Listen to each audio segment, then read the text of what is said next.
ఆధ్యాత్మిక సుధాసాగరం ధర్మ సందేహాలు కార్యక్రమానికి స్వాగతం. ధర్మో రక్షిత రక్షితః. ధర్మాన్ని రక్షిస్తే ఆ ధర్మం మనల్ని రక్షిస్తుంది. అలాగే ధర్మానికి కట్టుబడ్డ ఎంతో మంది పుణ్యాత్ములు సత్పురుషులు మనకు సుధా ఆదర్శప్రాయులు. వారి బాటలో నడుస్తూ ప్రతినిత్యం మనం ఎన్నో రకాల ధర్మాలని ఆచరిస్తూ ఉంటాం. చాలా సందర్భాల్లో చేయవచ్చో చేయకూడదు, చేస్తే ఏమవుతుందో, చేయకపోతే ఎలాంటి పరిణామాలు సంభవిస్తాయో అన్న సందేహాలు చాలా మందిని కలవరపెడుతూ ఉంటాయి. అటువంటి వారి ధర్మ సందేహాలకు శాస్త్రీయ సమాధానాలు అందించడానికి మన ముందున్నారు ప్రణవ పీఠాధిపతి, త్రిభాషా మహాసహస్రావధాని, రచయిత, గ్రంథకర్త, అలాగే ఆధ్యాత్మికవేత్త, మీ అందరికీ సుపరిచితులైన డాక్టర్ వద్దిపర్తి పద్మాకర్ గారు. వారితో మాట్లాడి మరిన్ని విషయాలు వారి మాటలో తెలుసుకుందాం. ఈనాటి కార్యక్రమాన్ని ప్రారంభిద్దాం. నమస్కారం అండి. మొదటి ఉత్తరం చూద్దామండి. శ్రీజ హైదరాబాద్ నుంచి రాస్తున్నారు. గరుడ పురాణం ఏ సందర్భంలో చదవాలి, తెలియజేయగలరు అంటూ రాస్తున్నారు. వ్యాసో నారాయణో హరిహి. వ్యాసుడంటే విష్ణు స్వరూపుడు. విష్ణుమూర్తి 22 అవతారాలు ఎత్తినట్టుగా భాగవతం చెబుతోంది.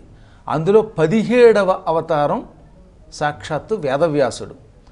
ఆ మహానుభావుడు లోకమంతా తరించడం కోసమని మత్స్య, మార్కండేయ, భవిష్య, భాగవత, బ్రహ్మాండ, బ్రహ్మవైవర్త, వరాహ, వామన, వాయు, విష్ణు, అగ్ని, నారద, పద్మ, లింగ, గరుడ, కూర్మ, స్కాంద పురాణములని పేరుతో 18 పురాణాలు రాశారు. ఈ 18 పురాణాలు ప్రతి నిత్యము ఈరోజు ఆ రోజునే తేడా లేకుండా మనం ఇంట్లో పెట్టి పూజించి చదువుకోవడానికి రాశాడు ఆయన. మాసానాం నియమో నాత్ర దినానాం నియమోపినా సదాసేవ్యం సదాసేవ్యం. వేదవ్యాసుల వారు చెప్పిన శ్లోకం ఇది. ఈ నెలలోనే చదవాలి, లేక ఈరోజే చదవాలి అనే నియమము పురాణములకు లేదు. మాసానాం నియమో న అత్ర అంటే ఇక్కడ ఈ మాసమే చదవాలనే నియమం లేదు. దినానాం నియమోపిన అంటే ఈరోజే చదవాలి అనేటటువంటి దిన నియమం కూడా లేదు. సదాసేవ్యం ఎల్లప్పుడూ చదవవచ్చును, ఎల్లప్పుడూ పూజింపవచ్చును, ఎల్లప్పుడూ వాటిని వినవచ్చును. అవి పురాణాలంటే. ఆ పురాణాలలో మహాద్భుతమైన 55,000 శ్లోకాల ఉద్గ్రంథం గరుడ పురాణం. అంటే గరుడ సంబంధమైంది కనుక గారుడమని కూడా అనొచ్చు అనమాట. గారుడం అంటే గరుడ సంబంధం అని అర్థం. సాక్షాత్తు భగవంతుడు శ్రీమన్నారాయణుడు తన వాహనమైన గరుత్మంతునికి చెప్పినటువంటి పురాణం ఇది. ఈ పురాణంలో ఒక్క 1800 శ్లోకాలతో ఉన్నది కేవలం ప్రేతకల్పం. ఆ ప్రేతకల్పాన్ని ఎవరైనా చచ్చిపోయినప్పుడు ఇంట్లో పారాయణ చేయటం, వినడం అనేది ఒక సంప్రదాయం అవుతోంది. ఇంత చేసి చిన్న ముక్క అనుకుంటున్నారు చాలామంది. నరకలోకము మొదలైనటువంటి వాటికి సంబంధించిన ఆ చిన్న 16 అధ్యాయాల కల్పం ఉందే, అది ప్రేతకల్పం అనేది ఒక చిన్న భాగం గరుడ పురాణంలో. స్వర్గకల్పం ఉంటుంది, వైకుంఠ కల్పం ఉంటుంది, ఇంకా అనేకమైన విశేషాలు అందులో ఉన్నాయి. ఇవన్నీ ఎప్పుడూ వింటే మనం లాభం పొందుతాం, తరిస్తాం, పాపాలు చేయకుండా ఉంటాం.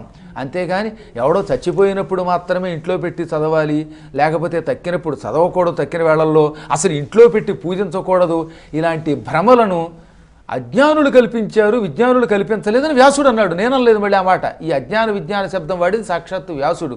అజ్ఞానులు ఎప్పుడూ గరుడ పురాణాన్ని తిరస్కరిస్తారు, ఇంట్లో పెట్టుకోరు. జ్ఞానులు ఎప్పుడూ ఎల్లప్పుడూ ఇళ్లల్లో పెట్టి పూజిస్తారని చెప్పాడు. కాబట్టి నిశ్చింతగా ఈ పురాణాలని ఎల్లవేళలా ఇంట్లో పెట్టుకుని వినండి. గరుడ పురాణం ఇంట్లో పెట్టి కనీసం పూజించినా వినకపోయినా, పూజించినా చాలట. వినడం అందరి వల్ల కాకపోవచ్చు. అందుకని పుస్తకం పూజిస్తే కూడా అటువంటి వాడి ఇంట్లో నవగ్రహ దోషాలు తొలగిపోతాయి. వాడికి మరణకాలంలో దుర్మరణము రాదు, నరకలోకాలు రావు, స్వర్గం వంటి దివ్యలోకాలు వస్తాయి. అంత పవిత్రమైన గరుడ పురాణం ఎల్లవేళలా ఎంట పెట్టుకుని పూజించండి, చదవండి, వీలుంటే వినండి, తరించండి. మరి ఉత్తరం చూద్దామండి. శేఖర్ హైదరాబాద్ నుంచి రాస్తున్నారు. దోష పరిహారం కోసం ఉపాసనలు ఎన్నిసార్లు చేయాలి, తెలియచేయగలరు అంటూ రాస్తున్నారు. ఈ దోషం ఆ దోషం అనేది తెలిస్తే దాన్ని బట్టి పరిహారం ఉంటుంది. ఉదాహరణకి తెలుసో తెలియకో తల్లిని తన్నాడు అనుకుందాం. అలాంటి వాడు సంవత్సర పాటు కృచ్ఛ్ర చాంద్రాయణ వ్రతం అని చేయాలి. సంవత్సరం పాటు చేయాలి. చాంద్రాయణ వ్రతం అనేది చాలా పెద్ద ప్రక్రియ. అది అనగా ఏంటంటే పాడ్యమి నాడు ఒక్క ముద్ద, విధి నాడు 2 ముద్దలు, అలా పూర్ణిమ నాటికి 15 అన్నం ముద్దలు, ఇంకా ఆ రోజు అంతకంటే తినకూడదు. అన్నం ముద్దలు రోజు ఒక్కొక్క ముద్ద చొప్పున పెంచుకొని పూర్ణిమ నాటికి 15, మళ్ళీ పూర్ణిమ తర్వాత నుంచి రోజు ఒక్కొక్క ముద్ద తగ్గించి అమావాస్య నాడు ఏం తినకూడదు.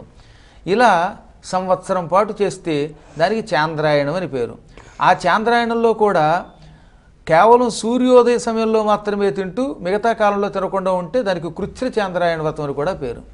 ఇలా ఏడాది చేస్తే కానీ తల్లిని తనినా కొట్టినా ఆ పాపానికి ప్రాయశ్చిత్తం అవ్వదు. ఇలా ఒక్కొక్క పాపమునకు ప్రాయశ్చిత్తం, వ్రత విధానం, పరిహారాలు ఉంటాయి. కాబట్టి పరిహారాలు అనేవి మీరు చేసిన పాపాలని బట్టి ఉంటాయి తప్ప ఊరికి అందరికీ ఒకే ప్రాయశ్చిత్తం ఉండదన్నమాట. మహాపాపాలకి ప్రాయశ్చిత్తం వేరు, చిన్న పాపాలకి ప్రాయశ్చిత్తం వేరు. ఉదాహరణకి మాబోటి గురువు గారిని ఎవరైనా తెలియక తిట్టారనుకోండి, ఆ గురువుని తిట్టినప్పుడు వాడికి సంవత్సరం పాటు రోజు దానం చేయాలని నియమం చెప్పారు. అదే గురువుని కాకుండా శిష్యులు తిట్టారనుకోండి, అప్పుడు ఒక్కరోజు దానం చేస్తే పాపం పోతుంది. ఎంత తేడా ఉంది మరి ఇక్కడ. అందువల్ల మనకి శిక్షలు కూడా ఒక అధికారంలో ఉన్నవాడిని చంపితే వచ్చే శిక్ష ఎక్కువగా ఉంటుంది, అదే సామాన్యుడిని చంపితే వచ్చే శిక్ష తేడాగా ఉంటుంది. గ్యారంటీగా హత్యే, కానీ అందరికీ ఉరిశిక్ష వేయరు. అదే మీరు తీసుకెళ్ళి ఏదో పెద్ద స్థాయిలో ఉన్నవాడిని చంపారంటే మాత్రం జనం అంతా వాడి మీద విరుచుకుపడిపోయి వాడికి ఉరేసేదాకా వాడిని బతకనివ్వరు. కాబట్టి చేసిన పాపమును బట్టి పరిహారములు 1 సారా 2 సార్లా 3 సార్లా లేకపోతే యావజ్జీవితమా అని ఉంటాయి. మీరు ఏ పాపం చేశారో ఈసారి చెబితే మీ పాపానికి ప్రాయశ్చిత్తం నేను బాగా వివరంగా చెప్పగలుగుతాను. అయితే ఇప్పుడు కొన్ని కుజ దోషాలని, సర్పదోషం అని అలా దోష పరిహారానికి పూజలు చెప్తూ ఉంటారు కదండి, అవి మరి ఒక్కసారి చేస్తే ఆ దోషాలన్నీ పోతాయా అని? కుజ దోషం ఉందంటే దానికి 9 మంగళవారాలు చేయాలని మనకి శివపురాణంలోని ద్వాదశ జ్యోతిర్లింగ మహిమలో ఉన్నది. ద్వాదశ జ్యోతిర్లింగ మహిమ శివపురాణంలో ఉంటుంది. అందులో కుజ దోషానికి 9 మంగళవారాలు చేయమన్నారు. అలాగే బల్లిపాట్లు ఉన్నాయి, వాటికైతే ఒక్కసారి చాలు. దుస్వప్నం వస్తే ఒక్కసారి ప్రాయశ్చిత్తం చేసుకుంటే చాలు. అంటే సుందరకాండ పారాయణ కానీ లేక నవగ్రహ ప్రదక్షిణ కానీ ఇలాంటి ఒక్కరోజు చేసుకుంటే చాలు. ఏళ్ళనాటి శని ఉంటే అటువంటి వాడు 27 శనివారముల పాటు శనికి ప్రదక్షిణ చేస్తే కానీ ఆ ఏళ్ళనాటి శని పోదు. ఇలా వారి వారి తీవ్ర జాతకాదులని బట్టి ప్రాయశ్చిత్తం, పరిహారం ఎక్కువగా ఉంటాయి. మరి ఉత్తరం చూద్దామండి.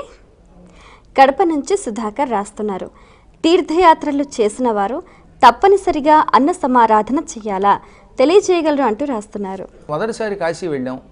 ఆ కాశీలో అన్నపూర్ణ అనుగ్రహం వల్ల ఎంత ప్రసాదం తిన్నాం కనుక ఆ అన్నపూర్ణాదేవికి కృతజ్ఞతా సూచకంగా ఇంటికి రాగానే కాలభైరవ సంతర్పణ అని ఒకటి చేయమన్నారు. అది కూడా అన్నపూర్ణకు కృతజ్ఞతగా చేసేది మళ్ళీ కాలభైరవ సంతర్పణ. కాలభైరవుడు శివుడికి మారు రూపం కనుక అప్పుడేం చేయాలి, కొంతమందికి భోజనం పెట్టుకుని కుక్కని పూజించి గారెలను దండగా గుచ్చి ఈ గారెల దండ కుక్కల మెడలో వేస్తే అది చక్కగా నాక్కుంటూ పోతుంది. దాని వెనకాతలు కొన్ని కుక్కలు పడతాయి, ఇవి అవి పీక్కు తింటాయి. దాని ద్వారా కాలభైరవుడు సంతోషిస్తాడు. ఇలా కాశీ వెళ్ళిన వాడికి కాశీ సంతర్పణ అని ఒకటి ఉన్నది. అలాగే నైమిషారణ్యంలో భాగవత సప్తాహం విన్నాక కూడా ఇంటికి వచ్చాక 3 లేక 5 మన శక్తిని బట్టి పాయసంతో అన్నం పెడితే అటువంటి వాడికి వైకుంఠం వస్తుందని చెప్పారు. కాబట్టి తీర్థయాత్రకి వెళ్ళొచ్చిన తర్వాత ఇలాంటి అన్న సమారాధనల వల్ల అధిక ఫలితం పొందుతాం. కొన్ని దోషాలు తొలగుతాయి. చెయ్యకపోతే పాపం రాదు, చేస్తే పుణ్యం తప్ప చేయకపోతే పాపం రాదు. అందువల్ల అది మాత్రం దృష్టిలో పెట్టుకోండి. చెయ్యకపోతే తీర్థయాత్రలకి వెళ్ళకూడదేమో, తీర్థయాత్రకి వెళ్ళొచ్చాక తీరా సమర్పణ చేయలేకపోతే, అన్నదానం చేయకపోతే మనకి పాపం వస్తుందిట అని బెంగ పెట్టుకోకండి. తీర్థయాత్రల పుణ్యం మీకు వచ్చి తీరుతుంది. కానీ అన్నదానం చేస్తే ఈ తీర్థయాత్ర ఫలితం మరింత పెరుగుతుంది. చెయ్యకపోతే మీకు మాత్రం దోషం రాదు. అంటే ఏ క్షేత్రానికి వెళ్ళొచ్చినా చెయ్యాలంటే అన్ని క్షేత్రాలకి చెప్పలేదు, కొన్ని క్షేత్రాలకి చెప్పారు. నైమిషారణ్యము, కాశీలో చక్రతీర్థం చూసి వచ్చినటువంటి వాడు, ద్వాదశ జ్యోతిర్లింగాలని చూసి వచ్చినటువంటి వాళ్ళు, శ్రీశైలంలో ఇష్టకామేశ్వరి దగ్గరికి వెళ్ళిన వాళ్ళు, కొల్హాపురం మహాలక్ష్మి చూసిన వాళ్ళు, ఇటువంటి వాళ్ళు ఇంటికి వచ్చిన తర్వాత ఎంతో కొంత తన శక్తిని బట్టి అన్నదానం చేస్తే వాడికి ఆ పుణ్యం 1000 రెట్లు పెరుగుతుంది. మరణానంతరం నరక బాధలు తొలగుతాయి. మరి ఉత్తరం చూద్దామండి. పద్మిని హైదరాబాద్ నుంచి రాస్తున్నారు, తెలిసి కానీ తెలియక కానీ పుణ్యక్షేత్రాల్లో తప్పులు జరిగితే పరిహారం ఏమిటి, తెలియజేయగలరు అంటూ రాస్తున్నారు. అసలు పుణ్యక్షేత్రాలకు వెళ్ళేదే మనం పాప పరిహారం కోసం. అన్యక్షేత్రే కృతం పాపం పుణ్యక్షేత్రే వినశ్యతి.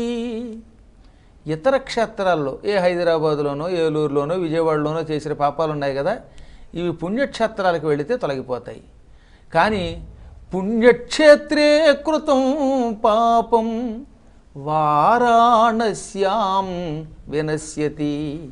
పుణ్యక్షేత్రాల్లో పాపం చేస్తే మాత్రం వారణాసికి వెడితేనే వారణాసిలో ఆ పాపం పోతుంది. అందుకే పాపాలు తీర్థయాత్రలో చేసిన వాళ్ళు కాశీకి వెడితే పోతాయి. మళ్ళీ కాశీలో పాపం చేస్తే వారాణస్యాం కృతం పాపం వారాణస్యాం వినశ్యతి. వారణాసిలో చేసిన పాపం మళ్ళీ వారణాసికి వెడితేనే పోతుంది.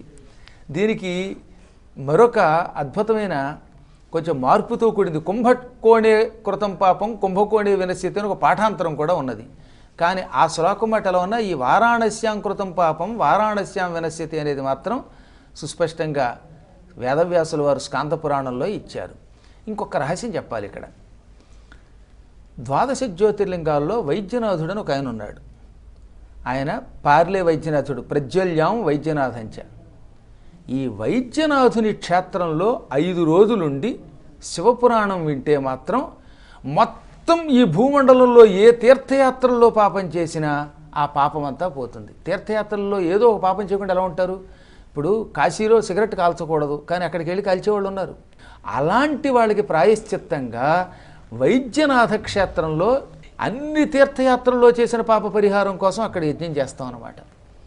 ఇక అక్కడ కూడా మళ్ళీ పాపం చేస్తే అప్పుడు ఎప్పుడొకప్పుడు మిమ్మల్ని వారణాసి తీసుకెడతాను, వారణాసిలో మీకు సకల పాప పరిహారం కోసం కాశీఖండం చెబుతాను. అక్కడ మళ్ళీ మళ్ళీ పాపాలు చేస్తారా? అప్పుడు దానికి ఏదో ప్రాయశ్చిత్తం భవిష్యత్తులో చూద్దాం. ప్రస్తుతానికి ఈ ప్రాయశ్చిత్తం.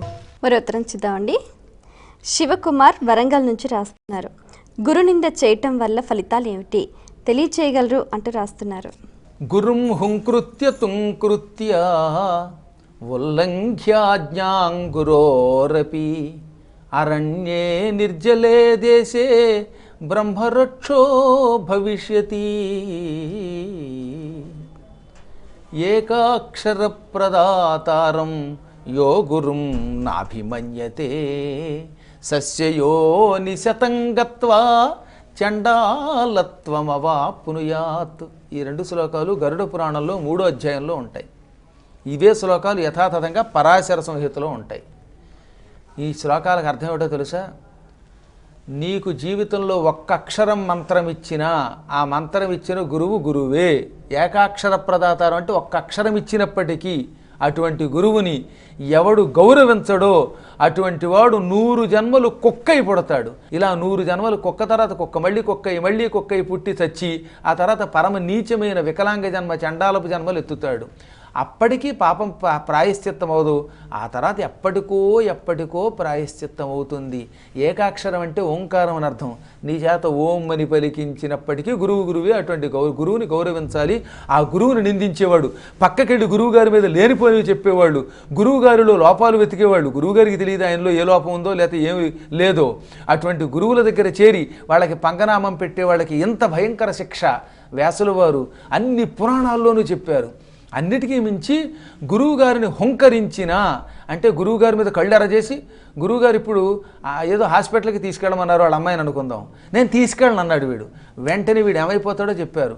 అలా హుంకరించడం అంటారన్నమాట. అంటే గురువుగారు చెప్పిన ఆజ్ఞని ధిక్కరించటం, ఆయన మీద కళ్ళెర్ర చేయటం, హుంకరించిన. తుంకృత్య అంటే తక్కువ చేసిన, గురువుగారికి ఏమొచ్చు నాకే అన్నీ వచ్చు అనుకునే మూర్ఖులు ఉన్నారే అటువంటి వాళ్ళు ఇంకేమవుతారట? అరణ్యే నిర్జలే దేశే, మంచినీళ్లు దొరకని కీకారణ్యంలో బ్రహ్మరాక్షసులై పుడతారు. ఉల్లంఘ్యాజ్ఞాంగురోరపి అంటే గురువుగారి ఆజ్ఞను ఉల్లంఘించకూడదు. అర్ధరాత్రి అయినా అపరాత్రి అయినా గురువుగారు పని చెప్తే చేసి తీరాలని చెప్పారు. కాబట్టి గురువుని ధిక్కరించిన, గురువుని తక్కువ చేసిన, గురువుగారి ఆజ్ఞని ఉల్లంఘించిన మంచినీళ్లు పుట్టని అడవిలో బ్రహ్మరాక్షసులై పుట్టి అల్లాడిపోతారు, భయంకరమైన శిక్షలు అనుభవిస్తారు. ఎట్టి పరిస్థితుల్లో గురువుగారి నింద చేయకూడదు, గురువుగారి ఆజ్ఞని ఉల్లంఘించకూడదు, అందులో చాటుగా గురువుగారిని అసలు నిందించకూడదు. గురువుగారంటే గురువుగారు ఎంతో, గురువుగారి భార్య కూడా అంతే. గురువుగారి భార్య ఓ శిష్యుని పిలిచి, ఇదిగో మా అమ్మాయిని ఆశ్రమానికి హాస్పిటల్కి తీసుకెళ్ళిందిట. వాడు నేను తీసుకెళ్ళను అన్నాడు. అంతే, వాడి పని అయిపోయినట్టే. వాడు వచ్చే జన్మలో బ్రహ్మరాక్షసుడే పుడతాడు చచ్చాక. భయంకరమైన నరకాలు అనుభవిస్తాడు. ఇవన్నీ నేను చెబుతున్న మాటలన్నీ ఇటు గరుడ పురాణంలో చూడమనండి 3వ అధ్యాయంలో ఉంటాయి, పరాశర సంహితలో ఉంటాయి, స్వయముగా వేదవ్యాసులు వారు భాగవతంలో రాశారు, రామాయణంలో రాశారు. ఒకటి కాదు, రామాయణంలో వాల్మీకి కూడా గురువు యొక్క నింద చేస్తే ఎన్ని పాపాలు వచ్చాయో ఎన్ని పాపాలు వస్తాయో చెప్పారు. కాబట్టి మహాభారతాది ఉద్గ్రంథాలన్నీ గురు నింద కంటే మరొక పాపం లేదు అన్నాయి. అన్ని పాపాల్లోకి పరాకాష్ఠా పాపం గురునింద. మరో ఉత్తరం చూద్దామండి. గంట ఏలూరు నుంచి రాస్తున్నారు. పితృదేవతలు మరణించిన తరువాత కేశఖండనం ఎందుకు చేయాలి తెలియచేయగలరు అంటూ రాస్తున్నారు. శిరస్సు మీద తల వెంట్రుకలు ఉన్నంత వరకు అద్దం చూసుకుని వాటిని దువ్వుకోవాలనిపిస్తుంది. తల్లిదండ్రులు చచ్చిపోయినప్పుడు అద్దంలో మన ముఖం చూసుకుంటే తల్లిదండ్రులకు నరకం వస్తుంది. కాబట్టి తల్లిదండ్రులు పోయిన కాలంలో అద్దంలో తన ముఖాన్ని చూసుకుని తల వెంట్రుకలని అలంకరించుకోకూడదు, అంటే దువ్వుకోకూడదు, నూనె రాసుకోకూడదు, ఈ నియమాలు ఉన్నాయి. దాంతోపాటుగా ఈ తల్లో తండ్రో పోతే 11 రోజుల పాటు రోజు తలకి 3 స్నానాలు చేయాలి. వాటికి మృత్తికా స్నానము అని పేరు. స్నానాలు 3 స్నానాలు చేసి తీరాలి కదా. భూమి మీద మట్టిని 3 సార్లు ఇలా రాసుకుని వాటితో స్నానం చేయాలి. ఈ స్నానం అస్తమాటు తల వెంట్రుకలు ఉండగా చేస్తే రొంపట్టి అనారోగ్యం కూడా వస్తుంది. అందుకని ఏం చెప్పారంటే తల్లో తండ్రో పోయాక వాళ్ళని శ్మశానానికి తీసుకెళ్ళి తగలబెట్టిన వెంటనే ఆ క్షణమే గుండు చేయించుకోవాలి. మేసము తీయాలట, గడ్డం తీసేయాలట, తల మీద ఉన్న వెంట్రుకలు తీయాలి. ఏమేమి తీయాలి? తల వెంట్రుకలు, మేసము, గడ్డము. ఎట్టి పరిస్థితుల్లో చంకలు మొదలైనటువంటి ప్రాంతాల్లో మాత్రం వెంట్రుకలు తొలగించకూడదని కఠోరంగా గరుడ పురాణంలో చెప్పారు. ఈ 3 మాత్రం మూతి, గడ్డము, శిరస్సు వీటిని గొరిగించాలి.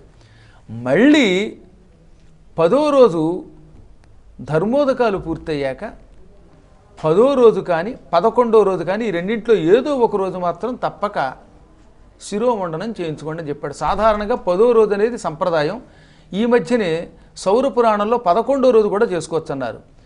ఒక్క విషయం చెప్పనా, ఇక్కడ తల్లిదండ్రులు పోయినప్పుడు మాత్రం మంగళవారం శుక్రవారం పట్టింపు ఉండదు. అంటే మంగళవారం నాడు తల్లి శరీరం విడిచిపెట్టింది, ఆ రోజే తగలబెట్టేశారు అనుకుందాం. అప్పుడు మంగళవారం అని భావించి గడ్డం గీయించుకోకుండా ఉండకూడదు, గుండు చేయించుకోకుండా ఉండకూడదు. ఆ పూట మాత్రం నిషిద్ధం లేదు, గుండు చేయవలసిందే. కాబట్టి ఇలా గుండు చేయించుకుంటే అప్పుడు పితృదేవతల అనుగ్రహం లభిస్తుంది. అద్దం చూసుకోవడం వల్ల మనకి పాపం కనుక ఆ పాపం మనకి రాదు, పితృదేవతలకి ఈ పాపం రాదు. దాంతోపాటుగా తలస్నానాలు మొదలైనటువంటి వాటికి కూడా అనుకూలంగా ఉంటుంది.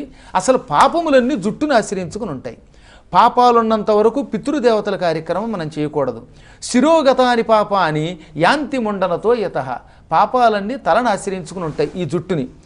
ఇప్పుడు జుట్టు ఉంది అనుకుందాం, జుట్టుతో ఉన్నప్పుడు వీడు పాపాలతో ఉన్నట్టే కదా. మరి పాపాలన్నీ జుట్టులో ఉన్నాయి. ఈ జుట్టు ఉన్నవాడు పితృదేవతలకి శ్రాద్ధం పెట్టాలి, పిండం పెట్టాలి, ఆ రోజుల్లో ధర్మోదకాలు ఇవ్వాలి, ఆ రోజుల్లోనే రోజు మృత్తికా స్నానాలు చేయాలి. ఈ స్నానాలు చేయాలంటే ఈ పాపాత్ముడు అర్హుడు కాడు. కాబట్టి ముందు పుణ్యాత్ముడైతేనే స్నానాలు చేయడానికి, పిండం పెట్టడానికి, కార్యక్రమాలు చేయడానికి పనికొస్తాడు. పాపాలు పోయి పుణ్యాత్ముడు అవ్వాలంటే ఏం చేయాలన్నమాట? పాపములకు మూల కారణమైన జుట్టుని తీసిపారేయాలి. అందుకని జుట్టు తీసి తీరాలి. జుట్టు తీయకపోతే మాత్రం పాప ప్రాయశ్చిత్తం కాదు. పాప ప్రాయశ్చిత్తం కానంత వరకు వీడు పుణ్యాత్ముడు కాడు. పుణ్యాత్ముడు కాకపోతే పితృకార్యాలు చేయకూడదు. అసలు యాత్రల్లో కూడా అంతే.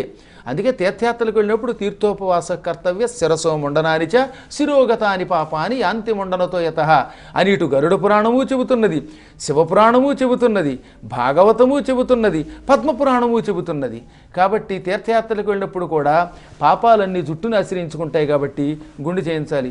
కాబట్టి తప్పక ప్రతి వ్యక్తి కూడా ఈ పితృకార్యాలలో తల్లిదండ్రులు ఎవరన్నా శరీరం విడిచిపెడితే జుట్టు మాత్రం తీయవలసిందే. జుట్టు తీయకపోతే పుణ్యాత్ముడు కాడు, పుణ్యాత్ముడు కాకపోతే పితృకార్యాలకి అర్హత ఉండదు. చాలా సంతోషం అండి. మీ సమయాన్ని కేటాయించి మా ప్రేక్షకుల ధర్మ సందేహాలకు శాస్త్రీయ సమాధానాలు అందించినందుకు ధన్యవాదాలు. వీక్షించారు కదండి, ఇది ఇవాల్టి మన ధర్మ సందేహాలు కార్యక్రమం. మీకు కూడా ఏవైనా ఆధ్యాత్మిక ధర్మ సందేహాలు కలిగితే మా ఈ కార్యక్రమానికి మీ సందేహాల్ని క్లుప్తంగా, సూటిగా, స్పష్టంగా పోస్ట్ కార్డ్పై లేదా ఈమెయిల్స్ ద్వారా రాసి పంపించండి. మా చిరునామా ధర్మ సందేహాలు, కేర్ ఆఫ్ భక్తి TV, road number 92, Jubilee hills, Hyderabad 5,96,000. మా ఈమెయిల్ ఐడి bhaktihyd@gmail.com. మరో కార్యక్రమంలో మళ్ళీ కలుసుకుందాం. అంతవరకు సెలవు. నమస్కారం.